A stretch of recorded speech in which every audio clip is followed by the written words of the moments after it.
ရှင်လန်းဆုံးသောခါသိချင်းမြည်ကူရမည်ကောင်းကင်နိုင်ငံတော်တွင်ဘုံဝင်စားရမည်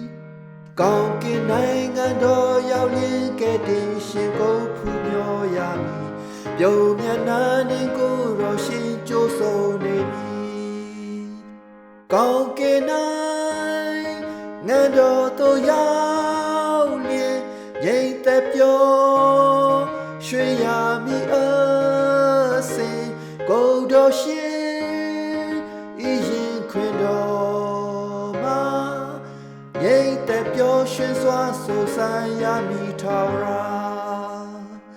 ကိုယ်တော်ရှင်ဤမျက်နှာမြင်ရသောခါဝမ်းမြောက်ရွှင်လာမည်ကဲ့တင်ခြင်းကျေးဇူးတော်အောင်မေ့ချီးမွမ်းမည်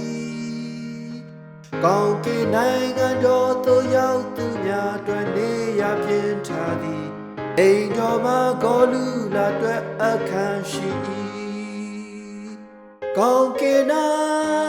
င်ငံတော်သို့ရောက်လျင်ငြိမ်သက်ပျော်ရွှင်ရမည်အစဉ်ကိုယ်တော်ရှင်ဤရင်ခွင်တော်မှာငြိမ်သက်ပျော်ရွှင်စွာဆုံဆိုင်ရမည်ထာဝရ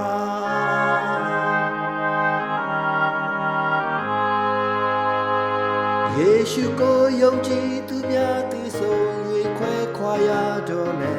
ကောင်းကင်နိုင်ငံတော်တွင်ပြန်ဆုံးတွေ့ရမည်ကောင်းကင်နိုင်ငံတော်တွင်ရောက်နေသူများဆောင်ကြိုးလျက်ရှိသည်ကိုယ်တော်ရှင်ယေရှုသခင်ဆောင်မျှော်နေသည်ကောင်းကင်နိုင်ငံတော်သို့ရော